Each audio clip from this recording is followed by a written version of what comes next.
February 1st, 2024, marked a turning point in the ongoing battle against climate change and pollution. It's time for a dose of what's happening in the world of climate news. Strap in, because we've got a mixed bag today.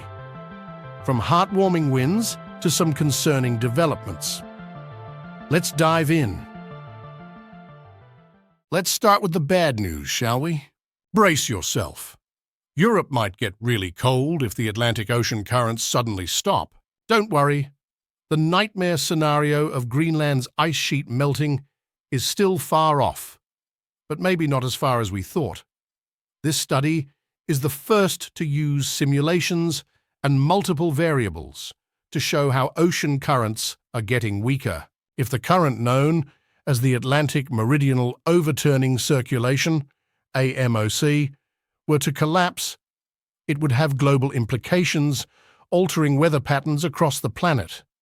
The AMOC plays a crucial role in the climate and the ocean. According to the study, it would make northwestern Europe freezing, extend Arctic ice way down south, make the southern hemisphere even hotter, mess with global rainfall, and disrupt the Amazon. According to some scientists, this could be a total catastrophe, causing global food and water shortages. We're getting closer to the collapse, but we're not exactly sure how close we are. We're almost at a tipping point. I hate that phrase, but it pops up all the time in various stories that I search to place into the podcast. I simply must find a replacement for tipping point. Hang on. Give me a sec. My thesaurus can't find any similar words. I guess it's tipping point. We don't know when this insane weather catastrophe, like in that movie The Day After Tomorrow, might occur. It also depends on how fast we're screwing up the climate. The IPCC, a group of scientists who know their stuff, said it's not likely things will go haywire before 2100. I won't be around, but I hope my future grandkids hear about how I tried to help Mother Earth. Earth's oceans have been operating on a circulation system that's been running like a conveyor belt for centuries. It's still happening, but getting slower. The engine of this conveyor belt is off the coast of Greenland. As climate change causes more ice to melt, more fresh water flows into the North Atlantic, slowing everything down. In the current system, cold water flows south past both Americas and then east past Africa. Meanwhile, warmer ocean water from the Pacific and Indian Oceans pushes past the southern tip of Africa, swings around Florida, and heads up the U.S. East Coast to Greenland. The alarming rise in temperatures we have observed in recent years and the resulting temperature extremes are causing greater worry than the possibility of the AMOC shutting down. The warming is not merely a hypothetical concept. It is already occurring and affecting society in tangible ways. Are you ready for the scariest story in this podcast? Grab a piece of your favorite chocolate and listen up. Did you know chocolate is the most popular sweet in the world? People devoured about 5 million tons of it in 2022. There are so many things that can mess with the health and growth of the cacao plant, and it's the main ingredient for this delicious dessert. I had a chocolate chip cookie an hour ago. Okay, fine. Busted. I had 2 cookies.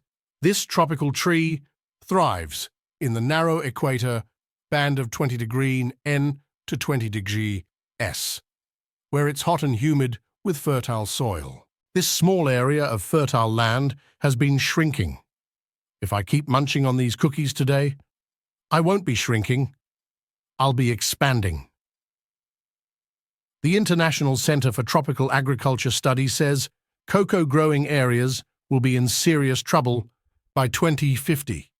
If climate change kills off chocolate, we might as well give up. I mean, seriously, what's the point of living if we can't have chocolate? Everyone in my family loves avocados, except me. People's obsession with avocados is using up a ton of water. The amount of water needed to grow one avocado can range from 1 to 86 gallons depending on the region. In the summer, every tree needs about 18 to 23 gallons of water daily. California went through a ton of water, 3 trillion gallons, to grow avocados in 2019. In Mexico, they're swapping out pine forests and fir trees for avocado orchards because everyone wants avocados. This is insanity to me, but I don't sell avocados. Destroying these habitats by cutting down trees, using too many chemicals, and taking too much water really messes things up for animals and people. This reminds me of the Lorax, when the big corporation chops down all the truffula trees in order to make more thneeds. Bananas could be gone soon. What am I supposed to put in my cereal? Avocados? I don't think so. The Gros Michel was the go-to banana back in the day. However, when the Panama disease spread rapidly across plantations globally, it resulted in the near-total destruction of crops. The Cavendish swiftly ascended to the position of the leading alternative. Nowadays, almost all supermarket bananas are Cavendish. The consequence of limiting genetic diversity is the resurgence of a formidable foe, a singular disease. I have to admit, I never thought about all the varieties of bananas. It's a banana. Ah, that's where I was very wrong. One reason I love doing this podcast is to learn new things. Getting a chance to tell the rest of the world is a bonus, but the concept of the podcast started when I was learning about all these new things, and I said to myself, I never knew about this. Perhaps there are other people who want to learn about them too? Give the good and bad, mix in a little humor, and boom, you have a podcast unlike anything else out there. There are many excellent environmental podcasts run by hosts much smarter than me, but I've yet to find a podcast like this one. If you agree, click the subscribe button and tell your friends about the show. After all, we can't just watch television and hear about Trump's criminal behavior, Biden's age, and Taylor Swift. Let's return to the fascinating world of bananas. Since bananas are all the same type, any disease can quickly spread through the crops. The Cavendish line suffered significant devastation from Panama disease TR4 in the 2010s. In the year 2019, TR4 made its way to the Western Hemisphere. We might have to resort to genetic engineering because there aren't any other good banana choices. Genetic engineering can create new varieties way faster than traditional breeding, but it can also turn people off. I am not sure I want scientists growing my second favorite fruit. Consumers might feel better if it's one of the few solutions to the problems with monoculture production. In agriculture, monoculture is the practice of growing one crop species in a field at a time. Supermarket strawberries may look nice, but they can't beat the incredible flavor of almost extinct heirloom varieties. Fruits that lack the ability to store or withstand travel are at a disadvantage compared to the uniform and resilient mass-produced fruits that lack flavor. We have not only compromised flavor for the sake of convenience, but as a result, many delectable varieties are facing extinction. Apples are my favorite fruit. I prefer the one called a Honey Crisp. When comparing historical U.S. records to contemporary apple varieties, nearly 90% have become extinct. With a significant reduction from 17,000 to approximately 4,500 varieties, only 15 dominant types account for up to 90% of apple production in the United States. A positive development has occurred as 29 varieties that were believed to be lost forever have been rediscovered and are now undergoing revival. Volunteers with the Lost Apple Project hunt for lost apple varieties in old orchards across the Pacific Northwest. As the environment changes, it's crucial to keep as many traditional food varieties as possible. These older varieties might not give you the largest or most beautiful produce, but they can survive in different areas and save the species from disappearing.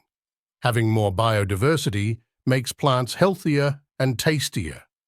We need to sustain a wide range of real food species just in case those new hybrids get wiped out. One of the most alarming incidents occurred on February 5th, when a massive oil spill devastated marine life along the coast of Brazil. An offshore drilling platform owned by the notorious Terrapetro Corporation suffered a catastrophic failure, releasing millions of barrels of crude oil into the pristine waters of the Atlantic Ocean. Environmentalists were quick to denounce Terrapetro, known for its reckless disregard for safety protocols, as the culprit behind this ecological disaster. I want you to imagine for a minute you're a cute little clownfish named Nemo. You're minding your own business, staying far away from the drop-off and avoiding sharks, and suddenly your scales are coated with a slimy, gross substance spilled from an enormous oil tanker on the surface of the water. The Lorax spoke for the trees. Who speaks for the creatures living in the sea? Who will protect them from oil, plastic, and other forms of pollution that are killing millions of fish every year? Last episode, I bragged about ocean cleanup and all the great work they're doing, removing plastic from the ocean. I will feature more companies in the future. We need a superhero that can conjure up his ocean friends and fight back against humanity. Does anyone have an idea where to find such a superhero? Millions of people rely on eating fish to survive. We have to protect their way of life too. How can we think that it's safe to eat fish when their stomachs are filled with plastic? I know. We don't eat their stomachs, but it's still disgusting to think about what we're dumping in the ocean. Amid the grim headlines, some beacons of hope emerged. The fashion industry witnessed a positive shift on February 12th, when major clothing brands, including H&M and Adidas, committed to eliminating harmful textile dyeing processes. These companies pledged to invest in sustainable dyeing methods that minimized water usage and reduced chemical pollution, setting a precedent for responsible manufacturing practices. Inspired by President John F. Kennedy's Moonshot Challenge in 1962 to land a man on the moon within a decade, the Earthshot Prize was launched by Prince William in 2020 to search for and scale the most innovative solutions to the world's greatest environmental challenges. A company named Colorifix uses DNA sequencing and nature's own colors to create sustainable dyes that reduce the fashion industry's use of water and harmful chemicals. The process begins with Colorifix identifying a color created naturally by an animal, plant, or microbe. Then, using DNA sequencing, they identify where that color is coded in the genetics of that organism.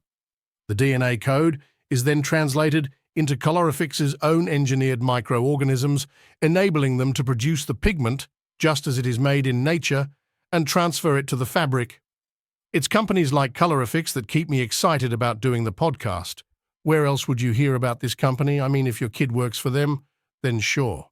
But the rest of us barely have any free time, so we need podcasts like this to keep us updated on cool stuff like Colorifix. If you want to learn more, head over to earthshot.com and read about all the winners and nominees for the 2024 prize. The takeaway is that while we've made incremental improvements in some aspects, carbon emissions keep rising and the Earth keeps getting hotter. I sense that the public isn't paying enough attention to it. It seems we're just trying to use up all the fossil fuels buried in the Earth. This makes me recall the last lines in the Don McLean song about Vincent van Gogh. They would not listen. They're not listening still. Perhaps they never will. If you like to read climate fiction, check out my website at rfwalden.com. My climate fiction books are available on Amazon. Members of Kindle Unlimited can read all my books for free. Until next time, good night, Galileo.